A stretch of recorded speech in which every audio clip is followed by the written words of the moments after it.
kind of old-fashioned Ryman's box binder, which also had all collage. It had paintings, it had photographs. It was a beautiful object, and it had lyrics, it had pieces of prose and stuff by Ballard and Kerouac and Ginsberg. Everything, it did feel like a piece of art. Hello and welcome to You Love Us. In this episode, we are looking at the Manics' 9th album, Journal for Plagued Lovers. Hello, Darren. G'day for 2026. Oh yeah, 2026. We haven't seen each other this year, have we? Hello. We have not. And a happy birthday for whenever it was, a few days, weeks ago, this week? 1 week ago. 1 week ago. That's very, very good. I hope you were treated accordingly. Actually went to Stockholm for the weekend. Never been there before. Yeah. Absolutely loved it. Great city. Good stuff. Well, I think your experience in Stockholm, I hope it's better than my experience with this album. It was bleak and cold there, and some of the themes on this album.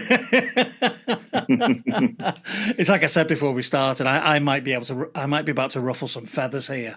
With this album. So it's the 9th album, released on the 18th of May 2009. Let's get a couple of mini controversies out the way for this album. No singles. None at all. Some were sent to radio in the end, though. Yeah. Yes, you're right. There were no commercial singles or whatsoever. Yeah, which is a strange decision. The decision was to keep the album as a single piece of art. I do agree with that, though. And don't forget, like the Holy Bible did only have 3 singles on it, and that was at the time you released 4 to 5. So yeah. And then the controversy over the artwork on the cover, which I think is very, very silly. That the fact that the top 4 record retailers, or supermarkets rather, sold it in a plain slipcase. I found this ridiculous. Yeah. They had what was it? It was deemed inappropriate due to the belief that the red on the boy's face was blood. Yeah. And James Dean Bradfield, said the decision was utterly bizarre. Yeah, and the comment, his exact comment is, "You can have lovely shiny bollocks and guns everywhere on covers of magazines and CDs, but you can't show a piece of art, and people just freak out." It is.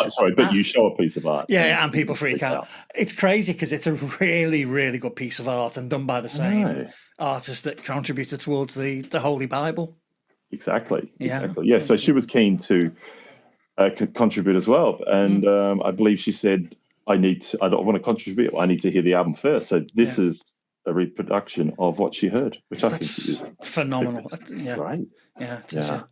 Now, is it fair? Now, this is my first question. Is it fair to call this the Holy Bible Part 2? Well, yes. I call it a spiritual successor. A spiritual successor. That's an easy way of putting it, yeah. Yeah, but the band has never rejected that it's Holy Bible Part 2. They've kind of accepted that it is. And we'll get into stuff and interviews I've listened to and read. That they've said a couple of tracks. This is the closest thing to the Holy Bible. It should have been. It could have easily fit on the Holy Bible. I would say there is a definite thing. Yeah. Okay. And before we get into the first track, then I think, and this is my first feather ruffling comment, I think they restricted themselves a little bit here by only using Richie's lyrics. I think if you look at the trajectory of the type of songs that they were writing for Send Away the Tigers, and then look at the songs that they wrote for Postcards for a Young Man, this album doesn't fit between them. No, it doesn't. And I did hear that they said it just felt right to do it. So the story is Richie gave them all photocopied. I think Nicky got the original, but photocopied lyrics and poems and things like that of Richie. And so they've had it since 95. Wow. So for me, I'm glad they did it because it's not like they milked it straight away. They obviously used 4 tracks on Everything Must Go. So that was Elvis Impersonator, Kevin Carter, Removables, and Small Black Whales That Go in the Sky. So they're all Richie lyrics, and the rest were used. Well, some of them the remainder, most of it was used on this particular album. They said that some of them they couldn't use, but the majority were used on this album. But look, one thing, so this is their 9th album, so it was released in May 2009. And so Richie was officially presumed deceased in 2008. He was, And they started recording this in October 2008. Now, I don't know, because I think that if, no doubt they would have been in talks with the police or the sister, the family, and they would have said, okay, now he's officially deceased. Okay? And maybe that just went, maybe we should use the lyrics. Now, I haven't seen written that anywhere, but this is my opinion. So. It would be a nice poetic coda for him, wouldn't it? To actually... Exactly. After recognising that he is almost certainly gone, to give him a rebirth in music. Yeah, I think that's a really nice idea. I think I like that. I think we should class that as that's exactly why they did it. I think you've got it right. I'm pretty sure Nicky went, because Nicky got the original, so he got the full lyrics. Apparently there were some lyrics left out of, say, Sean's and James's, which we'll get into later. But, I feel that, Nicky was the closest. I just feel he wanted people to hear these. Yeah. They could have easily just milked it and just did a massive print and done it as a book and then flogged it, flogged the book, much like, Kurt Cobain's journal, which is a bit tacky, to be fair. Yeah. Well, the Manics wouldn't have got where the Manics were at that point without Richie. So to continue the music with his lyrics was exactly the right thing to do. But also, don't forget, they never repeated the Holy Bible until this album. Yeah. They actually swayed away from that. Yeah. So enough time had passed and they'd gone through, hey, we've already discussed all those albums in between. Yeah. They'd done many styles. So I feel it was right that they could do it. Like, enough time had passed. They're not milking it. They're not milking his death. People are always talking about Richie anyway. Let's be real. So always talking about he's missing. Is he popping up in India? Is he in a chip shop around the corner? Yeah, exactly. So, and look, it was the band's decision. They were not pushed into it. Yeah, definitely. And as successful or not successful as each track is, it's definitely a labour of love.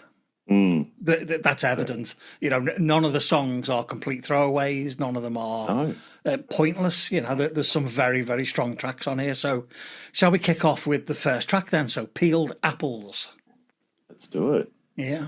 Peeled Apples. So the first thing you hear is the opening film dialogue from The Machinist. You certainly do, which is the Christian Bale film where he went way too skinny. And we don't even need to say the obvious. We don't do to Richie. The takeaway I got from that opening, past when you get past that dialogue sample, is the intro drums are identical, slightly slower, but identical to the drum beat from Public Image by Public Image Limited. They have come out to say that Pill is one of their, favourite bands and influences. So. Yeah, and that's very evident with the use of that drum beat, because it is. Yeah. It goes back to that song, work. I think it's got a very strong riff in that song. I really like it. I love how it just starts with that deep bass line. I just went, here we go. Because not to say the bass wasn't prevalent, say, in the predecessor, Sent Away the Tigers, but there's just something when that clicks in. I think you know what you're in for. But I find this song just hits you in the guts and gets you ready for the album. Well, it goes back to what we've said before about picking the right track, doesn't it? If you pick the right opener, you're setting the tone for the album. And we've already had an album where the first track was possibly not the right one. Yeah. And that we started to feel a bit, but I think it's a fantastic song. It does remind me, and it's been bothering me for days now, but it does remind me, the vocal harmony does remind me of one of their other songs, and I can't remember which one it is. So when I remember, I'll tell you, and we'll put it in a future episode. Do so. It doesn't. Now that you've mentioned it, I can't think of it, to be fair. I think James's performance, and throughout the whole album, is just absolutely fantastic because he has to sing Richie lyrics again. So he hasn't done it in 15 years. Yeah. And see, Richie is a lot more wordy and a lot more syllabally, if that's a word, than Nicky. Yes. So his performance throughout the whole album is just amazing. So even though it's Richie lyrically, James, he just knows how to deliver Richie's lyrics. Must have been hard recording it though. Yeah, he's talked about that many times, hasn't he? About that emotional ride he has to go on to try and comprehend what the words mean. Yeah, his delivery is just so urgent, and it doesn't seem like he's struggling with being too wordy. But I wonder how many takes it took, how many practice sessions. But yeah, wow, 10 out of 10 for him. Yeah, I think he'd had a lot of practice at that point, so I think I don't think he would have struggled too much. He's a standard pro. Yeah, well, they did say, because it's a Steve Albini, he doesn't like to be called a producer, but it's produced by Steve Albini and Dave Aringa. But apparently, Albini is, he calls himself a recorder, like he recorded. Yes, I noticed that. Yeah, you go in, you record, he just gets what the band wants. Boom, that's done. So he's into that raw, that live standing performance, which this whole album is, by the way. Yeah. There's no studio trickery. Nope. By him anyway. There's a couple of, and we'll get into it. There's a couple of bits, but it's not as if it's a lot or something. But there's no that rock gloss. No, it would be an album that would be quite easy to replicate live. Exactly. Yeah. Which I wish I saw. I was not in London at the time. Yeah. I would love to have seen this gig, because that was it, wasn't it? They did this in full, and then have they ever done any of these songs after? Because I know all the time I've seen them, I've never seen them play a song of this. Yeah, I just a quick side story. They toured Australia in 2010 for Postcards of a Young Man, and I love the track Bag Lady. Which so do I, the hidden track, yeah, or the Japanese bonus. But I asked them to play Bag Lady. Sadly, they did not, but I didn't realise they were not playing anything off Journal for Plague Lovers again. Maybe they've added a song in subsequent tours, but I've been to a lot of their gigs since and have never heard one of these songs. Well, if any of our listeners are aware of any of the songs that they've played live, let us know. It'll be good to know. Okay, Jackie Collins, existential question time. The one thing that got me about this album immediately was some of the titles. It's so Richie. Isn't it just? It's I found this song, and I don't know whether I was, but I found it quite humorous at times. That I agree, line. and I'll say my bit after yours, but but it's that mummy. What's a Sex Pistol? The exact same line as I was going to say, because obviously the album theme is quite dark, but there is a sense of humor because Richie was funny. He was always dark and moody. Mummy, what is a Sex Pistol? It's not a laugh out loud kind of moment. It's just a little bit of satire from Richie. It is, and I think it fits in really, really well with the song. Yeah, it doesn't feel out of place at all. No, I think it's a great second track because it is a bit more lighter and digestible than Peeled Apples, I feel. Yeah.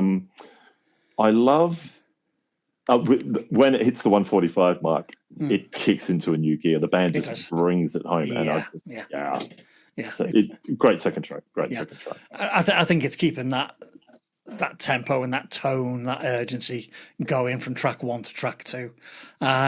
Me and Stephen Hawking, track number 3. I felt this was a bit by the numbers. It felt like just I don't know. I wasn't overly impressed by this track.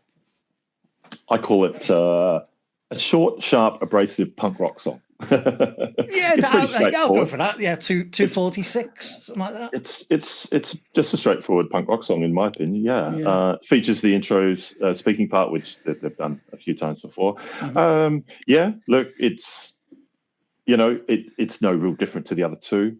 I still think it's a great track. And they when we're talking about a bit of trickery, they do some trickery here, but that's by the band, not by Steve Albini. I don't know if you can hear the phasing of the lyrics, vocals. Yeah, a little bit. About the middle. Yeah. I do like how they just do that a bit experimental because I don't do it on the rest of the album. So, is there or are there too many samples on this album of spoken word?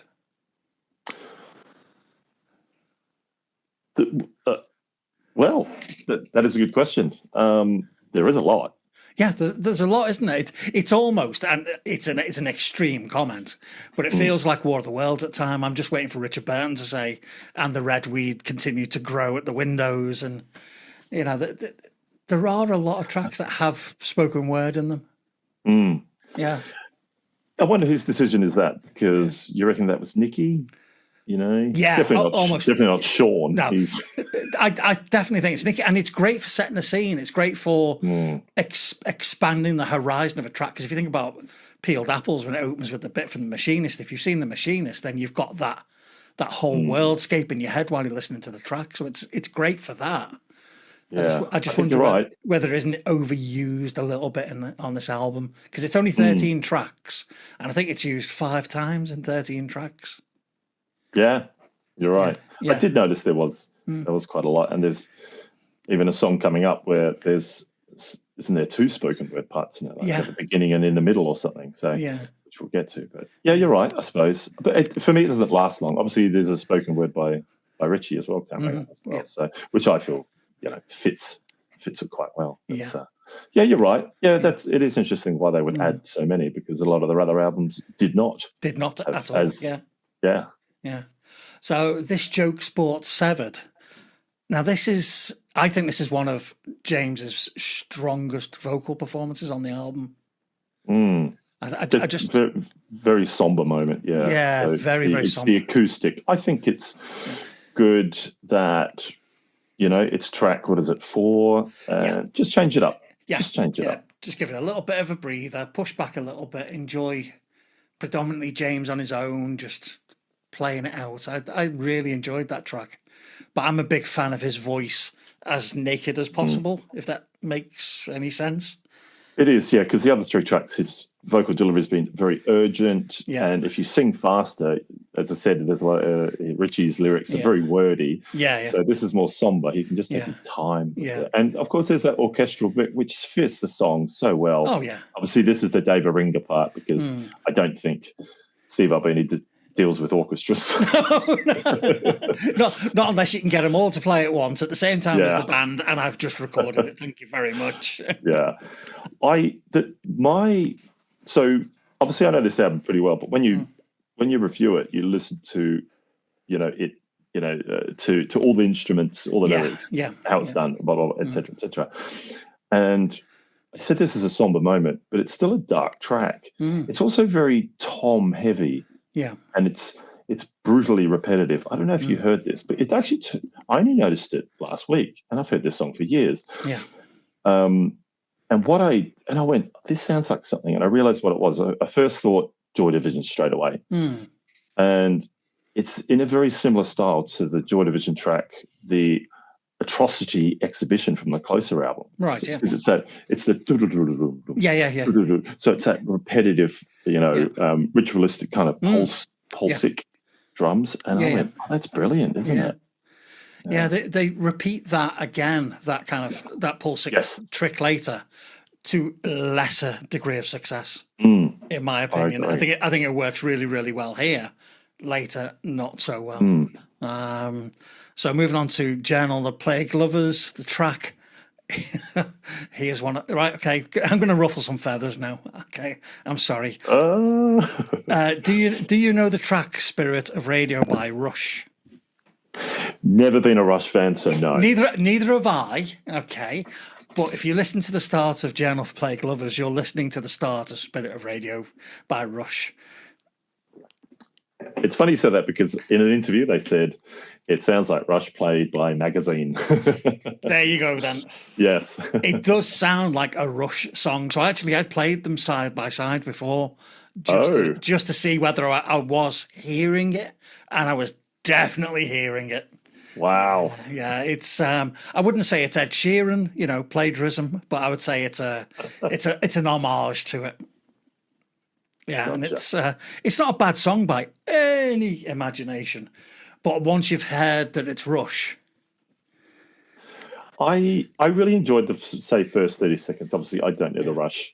I've just never got into them. Like, apparently they're just that progressive rock. Yeah, they're not my cup of tea at all. You know, like 8-minute tracks before you even get into the lyrics or something like that. People love them. People love them. Oh, yeah. What I've heard, just not my cup of tea. Each to their own. But I just love how, look, I'm not a guitarist, so it sounds like James is high on the neck. Yes. Or is it high on the neck or low on the neck? Where you're close to the closer to the pickup. So that the higher up the neck, the higher the pitch of the note. So there you go. Yeah. And I kind of like it. I just think it's like they're looking at each other. Yeah. You know, in the room and just going, "You ready?" And Sean's doing his drums, which sound really cool. Yeah. And then they just kick into it. And that's what I love about this song. Yeah. And I think that's when the Manics are always at the best, when they've got that opportunity to kick in and just go a step up. Mm. You know, because some of their best songs have got that breathe out moment in it. Yeah. I think this is some of James's best guitaring on the album. There's something about this particular song. I love, like, his guitar tone. It's throughout the whole album. On the more up-tempo rocky stuff rather than the acoustic slower songs, but there's something about it. Like, I think that's why people consider it the Holy Bible Part 2. It is that same guitar tone, in my opinion, but modern at the time. I think he'd matured a little bit as a writer, and I think he changed amps around that time exactly, because the Holy Bible, great album, everyone loves it. Yeah. But it is muddy. It is. There's parts where the production is muddy, while this is not. Yeah, it's the opposite of it. And as any guitarist or professional musician will tell you, your playing style and tone and technique changes as you get older.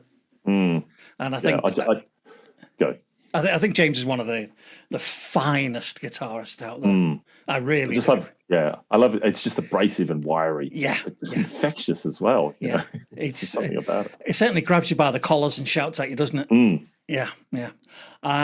Next one, she bathed herself in a bath of bleach, allegedly written while Richie was an inpatient. Yes. Yeah, and possibly one of the characters he met whilst in there. Yeah, he would observe a lot. He took in culture, he took in everything, and obviously by the song title, he would just observe what was around him. Yeah. So, I find this just another amazing vocal delivery by James. Yeah, I know I'll keep repeating that, but it just seems he's different in every tune, even though it's a very raw album. And it's just over 2 minutes, isn't it? So it's one of the shorter tracks. Yeah, I think it just, for me, it just went a little bit too close to grunge. Okay, never thought of that. But, as opposed to punk. It started. It had tinges of grunge in it. Maybe it was the guitar tone. Maybe it was the attack he was using whilst playing. It just felt a little grungy for me. But again, not a bad song. No, well, despite the shocking title, it's musically one of my favourite tracks. It is, yeah. Facing Page, top left, my favourite song on the album. Interesting. So you've gone more the somber. It's his voice. His voice on it is, and like I said before, I love hearing his voice naked because I think he's got an impeccable singing voice. Well, it's entirely James. Yeah. Apparently he they were thinking about making this a rock song, but James said, no, I just think it should just be an acoustic track. Yeah. And I agree with that because it's another observational track as well, I feel, in the lyrics. And I think it suits being an acoustic track rather than a full band track. Yeah. It does. It's really nice playing on it as well. So it's not just a Noel Gallagher acoustic track, which is 3 chords and strummy. There's some really nice intricate playing on there, beautiful finesse. It's just a great song, and I would like more of James doing that. Yeah, I really would. Where are we now? Marlon JD, right? So you talked about bass, and this track has a bass sequencer running underneath it, which, if you're listening to it at any volume, gets quite deep. But I hate the drum machine. It is interesting why they did it, because, hey, on the first album, there was some drum machine. Yeah. And Sean came out a long time later on, and he just said, I hated that. Yeah. So why they did it on this? It's interesting. Yeah, it doesn't ruin the track for me, but it's just so intrusive. And I suppose if you're using a bass sequencer, which is obviously done to a click, then it must be very difficult to play to that. And using a drum machine would be their natural option, but it just sounds so un-Manics. But you know what? I love this track. Yeah. I do. There's something about it. Yeah. I think it's still the guitar tones from from James, because it's a very guitar album. I just like guitar albums in general. Yeah. Obviously, the song's about Marlon Brando. You probably knew that. Yep. It's inspired by the movie Reflections in a Golden Eye with Elizabeth Taylor. Never seen it. And according to Nicky, see, I thought JD was about James Dean, perhaps, but Nicky has said JD is unknown. Right. So it could be an association or an associate of Marlon Brando's, or yeah. Apparently, it wasn't in the lyrics at all. Apparently, Richie was infatuated with Marlon Brando, but also how. Because as we know, Richie was infatuated with vanity and things like that. But how Marlon Brando's end of his career, he just didn't care how he looked. He would just because he knew he was Marlon Brando. And as you get older, you kind of just give in and he definitely nature takes its call. Yeah, he definitely had quite a big change, because Marlon Brando of the young on the waterfront. Marlon Brando is this beautiful, almost Adonis of a man. Exactly. And then by the time you get to Apocalypse Now, which was only 30 years after On the Waterfront, he's changed completely. And then by the time you built notches, up. But did you ever see a film he did with Richard Stanley called The Island of Dr. Moreau? No, honestly, I've not seen a lot of his. Movies. It's a very, very, very strange film. There's loads of behind the scenes stories about how weird the shooting schedule was, but Brando in that, honestly, he must be the size of half of Kentucky. There you go. Yeah, and he just didn't care. Oh, he didn't. No, he didn't. There is a spoken word, as we said earlier, at the 150 mark. So there you go. Add another one. One thing I like about this, I said the guitars. So there's a 5-second guitar solo at about the 2-minute mark, and then it ends with a guitar solo. Yeah. Which I think is great, but then ends with a spoken word. Yeah. So this has 2. This is the one with 2 spoken words. Yeah. So, I think that was it's the track where they throw everything but the kitchen sink at it. Yeah. But I feel this could have been on the Holy Bible. I think it's not that far off. Yeah, I would agree with you. I think cut out the spoken word and I kind of feel the guitars are not that far off faster. Not the same. Yeah, just a sprinkle of it in there. I would agree with you with that. Yeah.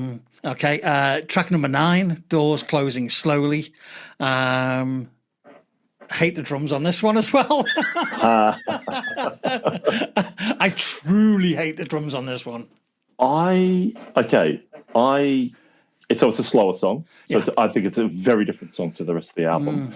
Now, obviously, the drumming is one of the most obvious things on this. And I said it's likened to a slow military sound, and they mention the word army in the lyrics. Yeah. But I feel it's like marching through pain.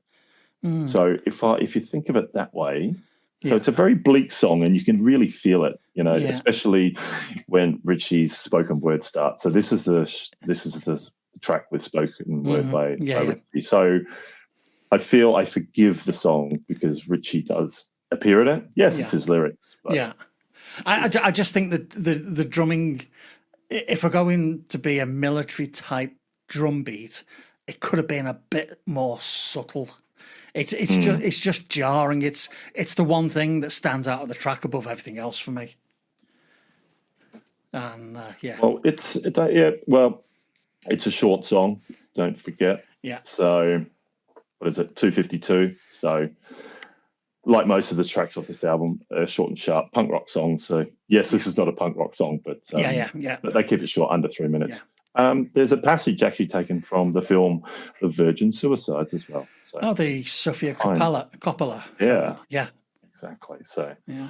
And let's talk about being a bit experimental. There's a flutter of like keyboards at the beginning. Only lasts a few seconds. Yeah. So it's just interesting that they go, oh, let's add a flutter of keyboards at the beginning. It only lasts like 2 seconds, but yeah.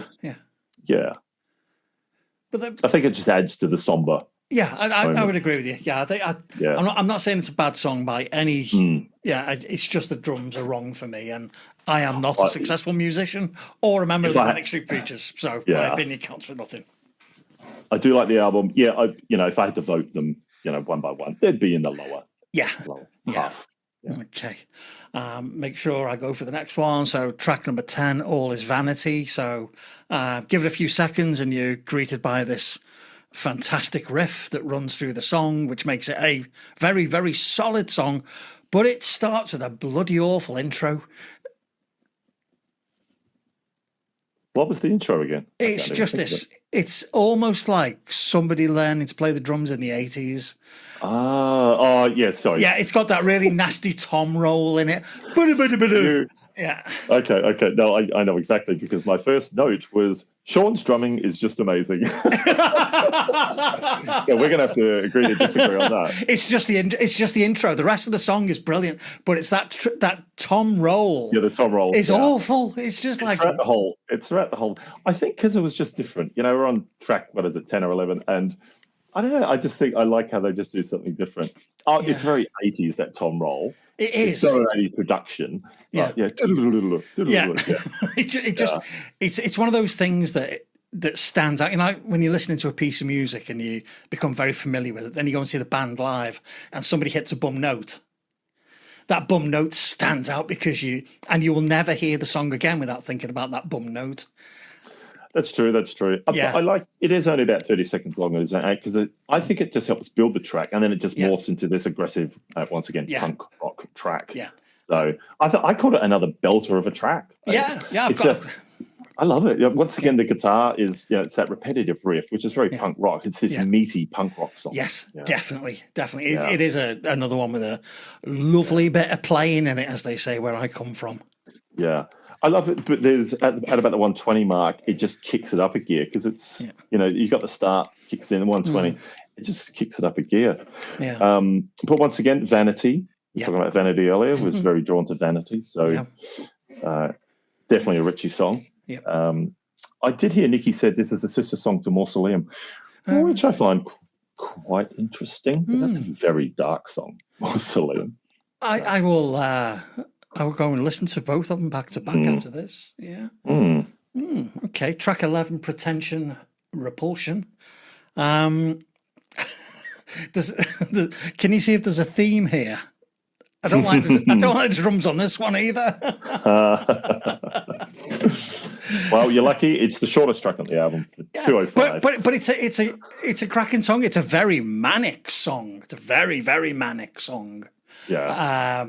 But I just don't like the drumming on it. Okay. Yeah. Sorry, Sean, if you're listening, mate. I think the best part about this song is, once again, James' vocal delivery. Yes, it's amazing throughout the album, but this particular song, I just feel the emotional weight on James must be just heavy, and we're up to near the end of the album. Where they recorded this in the sequence of the album, I'm not too sure, but it just seems it was recorded near the end, and to sing a whole album's worth of lyrics by Richie just must be taxing. I see why they stopped performing Holy Bible tracks after that tour, except for that This Is Yesterday's, which is obviously that's actually a Nicky song anyway. So and they tend to play that very they play it stripped back, don't they? They play that exactly. Just James on his own. Yeah, that's right. Yeah, so it's normally about in the middle. The other two go off. Yeah. So this vocally, top marks, James. Yeah, totally. Right, Virginia State Epileptic Colony. Now, we were talking about Richie being syllable heavy as a songwriter. Okay.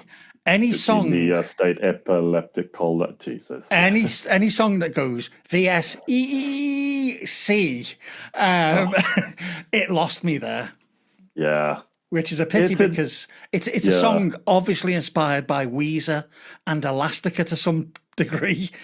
Okay. Yeah, it sounds like a Weezer song to me, and I know people are going, "No, it bloody doesn't." But I'm a Weezer fan. It's that kind of the Islands in the Sun. It's not melodically like it, but it's got that kind of bounce to it, which makes me think of Weezer. It's well, first off, this is a brilliant track. I love it. The vocal delivery is different, and I agree with what you just said. I find I called it one of the few pop moments on the album. The music feels less dark, but the lyrics obviously about a strange, unusual subject. Yeah. Do you know what it's from? I don't actually know. Okay, the song title refers to a US hospital that involuntarily sterilised 4,000 patients deemed unfit to reproduce between 1920 and 1972. For them to do that for 52 years, it just shows humans don't know what the hell they're doing. And is that because they were epileptic or across different diagnoses? Across different. Yeah. Jesus, I know. So it just shows what Richie was into when he was sucking down culture, as he really sucked down everything. It's crazy. Yeah, because it is absolutely the poppiest moment on the thing, and it is the epitome of Richie's too many syllables. Yeah. So the band is 40 years old around this time, by the way, and so James has been singing for 20 years or so, and I just find his vocal delivery just still very strong at the age of 40. So he's not losing it. And guess what? There's another spoken word part. And they did something different. Nicky features on piano. He does, doesn't he? Yeah. It's a bit of a piano solo for about 3 seconds, and then it's a guitars again. I thought he was going to turn into the Edge from U2, who went through a phase of playing piano on stage with them. I've got to say, it may come across that I'm being a bit down on this album about the drums and the samples. I'm not. I'm just being a picky bugger, that's all. And there's nothing wrong with that. Absolutely not. So we're on to the penultimate track now, William's Last Words. And here comes Nicky in all of his beautiful, shining vocal performance. That's it. Yeah. But I do think there's a big reason why Nicky took lead vocals in this track. Oh, so do I. and why it's the last track. Yeah. And I would say this is his best vocal performance on any other song. Yeah. Because it's like a goodbye, isn't it? It's got that farewell tone. Whether it's autobiographical, we don't know. Well, there's some speculation it was a suicide note. Yeah. Yeah, exactly. But it's the reason why it is the last song. And obviously Nicky singing this, absolutely he's allowed. Absolutely, 100%. And I think he does a cracking job with it, because if you take the lyrics on their own, yes, it is a goodbye. Bloody hell, it's hard to sing to that. It would be. Did you know Nicky wrote the music to this song as well? Oh, no, fantastic. Did you know that? Presented it to the band, and they said, you should sing it. Awesome job, Nicky. Yeah. So Williams... I did hear a quote. Nicky said, to quote him, "I'm not a singer, I'm a sire." I did like that. Hey, I like that. That's actually we could apply that to people who have been successfully cast as singers as well. So we get about 4 minutes of silence, and then what my second favourite track on the album comes on, Bag Lady. The God Almighty, how this is not on the album. That's what I said. I wrote down. Should have been on the album as a track. I don't get it. Neither do I. Like this is just one of their best songs. Like it's got Holy Bible written all over it. Yeah, it really does. It easily fits. It's a great song. Like that guitar riff is, oh my God. Yeah. It's one of the ultimate rewards for listening to the whole album. Yeah. To get a song of that quality right at the end. Sounds so clean as well. Yeah. Yeah. but still raw at the same time. Absolutely. Did you know this was only put on Spotify November last year? This was never on Spotify, not even as that hidden track, which I know digital doesn't really. Yeah, it doesn't really work on digital. It only doesn't work on CDs. No, it only worked on CDs. But it was only put on November last year, and I went bloody finally. All right. And on Apple Music, it isn't on the album because it doesn't do hidden tracks. But if you search for The Bag Lady, it comes up as a single. Oh, okay. Yeah. Now, so I've been Spotify. Do you know if that was on Apple Music previously? Or when I don't know. I don't know. Dropped, yeah. So I find this, I find it odd that it was never on, given how good this track is. Like, wow. Totally. I still find it some of James's best guitaring. Best guitaring. Yeah. So I classify that as an extra track, by the way. I put that as my extra track. Yes, it was. But it wasn't. See, weirdly, I believe when it was released, before the controversy about the cover art, it was a normal CD, like in the jewel case, and the double CD with the bonus demos. Now, to my knowledge, it was not on the deluxe version. Right. It was only on the normal CD as a hidden track. Ah, right. So, which I find weird because you'd think on the deluxe version. Yeah. But the Japanese were very lucky, and they got 3 extra tracks, one including The Bag Lady, one called Alien Orders / Invisible Armies, and the other was a felt cover called Primitive Painters. So I really like... So Alien Orders, Invisible Armies is actually an instrumental. It was... So there's no lyrics. The title is from Richie's book, so they kind of still used him. Yeah, I just find it interesting that this is a Richie-focused album, yet they write an instrumental. But I just think this is an absolutely fantastic instrumental. Yeah. So, yeah. I wonder who recorded or engineered The Bag Lady, because if you look at the notes, track 13, which is William's last words. There's no listing for engineer on track 14. No. It sounds like an Albini track to me. I was going to say. It sounds like an Albini track. It sounds exactly like an Albini mix. Yeah. It's raw. There's no trickery. 1, 2, 3, go. Yeah. Kind of thing. What did you think of that instrumental? Loved it. I like when they do instrumentals. That gives James. What was that other one? The Vorcicist, wasn't it, that we talked about? Yeah. Absolutely bloody brilliant. Yeah. I think it gives James a little bit of little bit of leeway. He doesn't have to think about singing. Yes. He can just maybe enjoy himself a little bit more or be a little bit freer. Yeah. So, and I didn't know that I actually honestly didn't know about Felt, the band, to be fair, until I started doing my research, because I've had this track since 2009, loved it, and I just thought it was a Manic song, to be fair. I had no idea. Like I honestly don't. When I was a kid, I used to look at the booklets, and all that kind of thing, and look at the lyrics and all that kind of thing. But I think in this busy world, and you don't have time to sit down, you're listening to it on the tube or in the bus or something. Totally, yeah. You don't have the booklet near you. It's all digital. So that's the big difference. But what I love about this song is obviously it's a Nicky and Richie song that apparently they used to listen to quite a lot. Yeah. When they were at university or college or something like that. But I love it. It just starts with it sounds like a 12-string acoustic guitar to me. Yeah. It sounds like it's got those extra tracks, those high-end tracks. Yeah. Very lush. And to me, it does it. I actually prefer the Manic Street Preachers version because I think James sings it with a lot more passion than the original. Maybe because I heard the Manic song first. Yeah. So you become more familiar with it. Honestly, I just feel he gives it more. Yeah. Because when he gets to the whole human race, he really gives it. Yeah. Well, he's not one who's known for shying away from vocal performances, is he? Not at all. Not at all. Yeah. So critical response to the album coming out was generally, well, on the whole, was very, very, very positive. Apart from the Daily Telegraph. Oh, God, I missed that one. Do tell. What did they say? A plodding indie rock trio whose ambition has consistently outstripped their ability. 2 stars.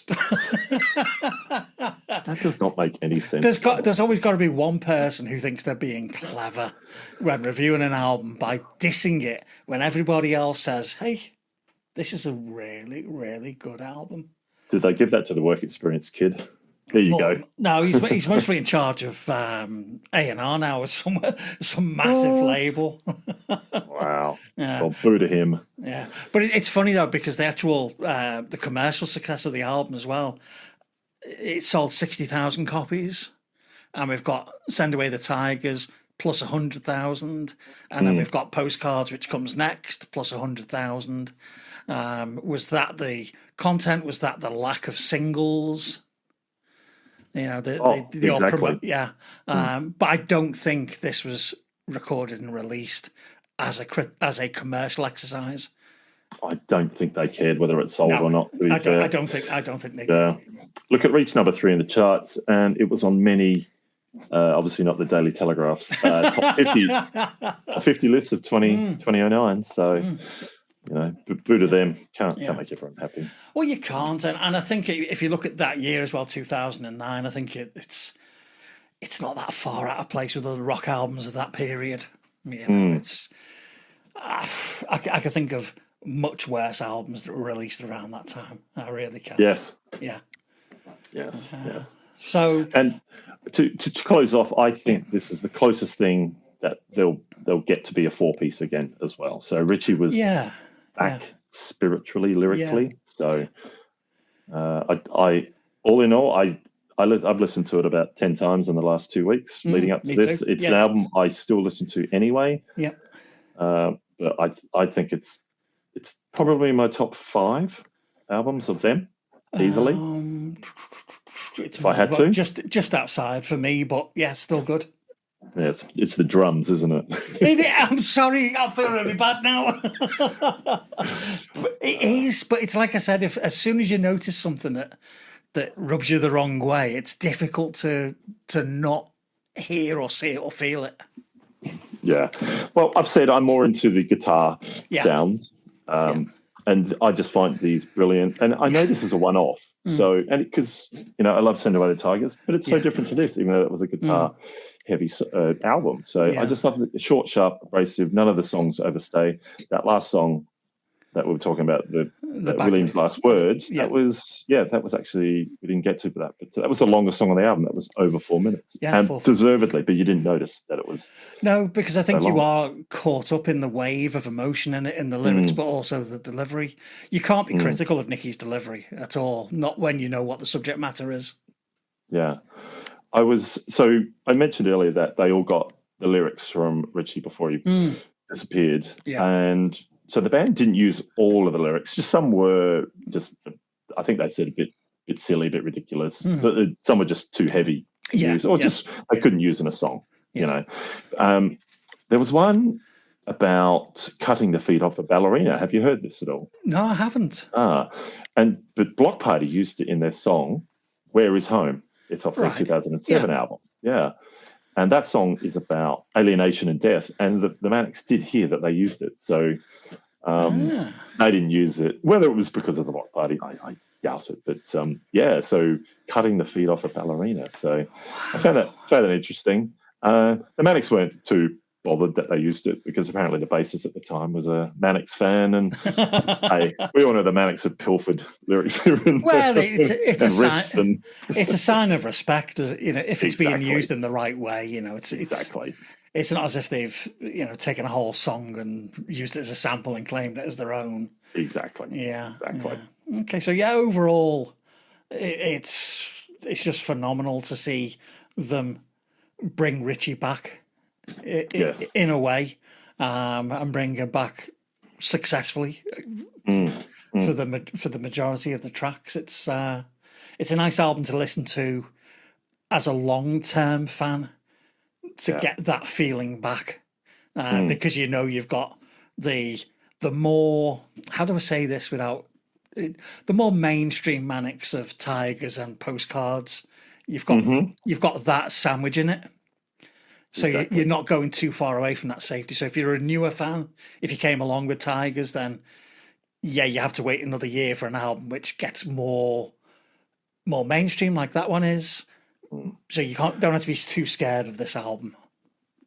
I really do think the Manics map out each album as well. Yeah. And I know they have to say, well, we did Everything Must Go. We're not going to repeat it. We've done, Know Your Enemy. We're going to, because how different Know Your Enemy is from This Is My Truth. It's massive. Yeah, and this is so different, even though it's guitar driven. Journal Flag Lovers, it's so different to Send About the Tigers. Postcards is next. And we'll get into the rest. There's that folk album as well. Which I have strong feelings for. I think I can feel some of those strong feelings coming through my headphones already. So I'm not going to apologise anymore for being disrespectful to the drumming because the folk album's coming up.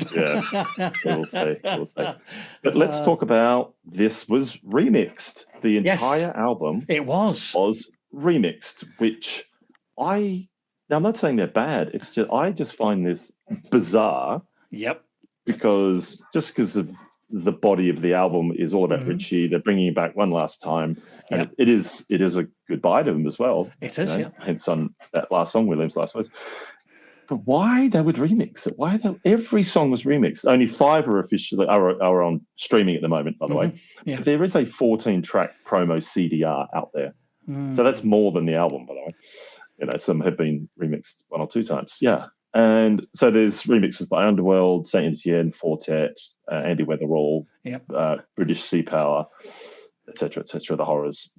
But I don't know. Like, what's your thoughts? Why do you think my thoughts, the whole album? My thoughts, not just 1 or 2 tracks. Because as I said before we started recording, that I found it strange because they didn't do singles, because they wanted this to be seen as a complete work of art, which to me is a anti-commercial decision, because everybody releases singles. But then to do something as commercial as commission remixes of every track, which only in some cases actually improve the track. Well, I don't think they improve the track, but make the track something more. I was saying earlier that Underworld do William's Last Words, and they just their remix is absolutely fantastic. It's like you have gone up to heaven, and you're floating around there. It hits you in the heart. I think the Andy Weatherall remix. No, that's Peeled Apples. There is one of Bag Lady, because that was the only one available on Spotify for a while. Right, that'd be worth hunting out. That. And look, it's good, but of course I had the other remix. Sorry, I had the album version, which I think they kind of just repeat the guitars a bit more. Right, So it's not that far off the original, but I kind of like that. But the Me and Stephen Hawking by British Sea Power, I don't get. I think it's longer. Remixing is a very, very, it's a touchy thing, isn't it? Because you are changing the shape, the soundscape of a track that exists for people. For me, and Steve Hawking, it's like kind of they covered it, which they didn't. But it's such a different version. It's like kind of this indie, down tempo indie, soft indie, whatever you want to call it, folk indie.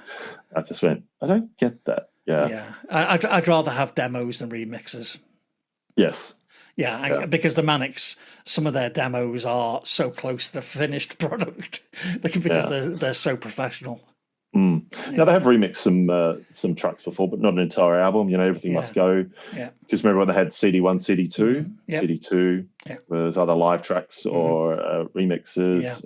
This Is My Truth did, and I know God Against the Soul had some remixes as well, didn't it? So they haven't shied away from a whole album, which, by the way, that 14-track promo is a promo for they never released it.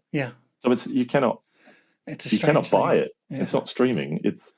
So why they commissioned all these, but you can't get them? Like, who's actually going to play them? Like that. This is where I'm just flummoxed of why you'd commission all these. Yes, you put them all on a CDR. We're in a digital world. Put them up. Yeah. Why not? Yeah. You know, you must make some money from it. Yeah. So on Gold Against the Soul, then the remix was the Guns N' Roses remix, or We'll Make You Sound More Like Guns N' Roses remix. The big hair metal remix. Right. Well, I shall see you in about 4 weeks' time for Postcards from a Young Man with Tim Roth on the cover.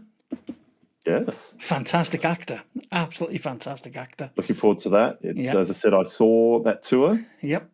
I saw two shows. We'll get into that. Yep. So I travelled to Melbourne from Adelaide myself, and then saw them in Adelaide because I thought, well, they're coming. I might as well see them twice. Oh, you might as well. It'd be rude not to. And met them in Melbourne, and they were top gents. Excellent. Right, well, we shall see you next time. Thank you very much for listening. And let us know if you do know of any of these tracks which are played live at any time, because you've got us stumped. So we'll see you next time. Bye-bye.